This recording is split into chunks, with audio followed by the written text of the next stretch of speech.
High বন্ধুরা, good night. যে আমরা কুম্ভ মেলাতে হেঁটে হেঁটে যাচ্ছি উত্তরপ্রদেশ।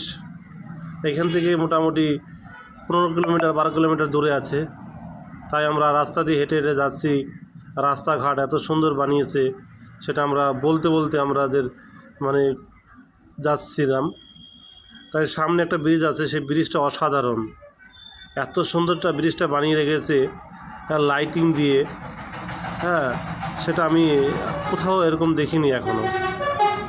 আমাদের তো কলকাতাতে আছে হাওড়া ব্রিজ, কিন্তু এর এতটা সৌন্দর্য না।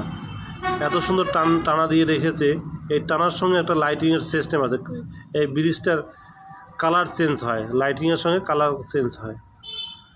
তাই সবাই একসঙ্গে হেঁটে হেঁটে যাচ্ছিলাম রাস্তা এই ব্রিজের উপর দিয়ে। তাই সবাই একই কথা বলছে যে খুব সৌন্দর্য রাস্তা, ব্রিজ বানিয়ে রেখেছে। দুই সাইডে বাউন্ডারি, রাস্তার দুই সাইড দিয়ে বাউন্ডারি দিয়ে রেখেছে। এরকম অন্য অন্য কোথাও এরকম দেয়নি, আমাদের চোখে পড়েনি। তাই আমরা যাচ্ছি আর এই কথাগুলো বলছি বারবার।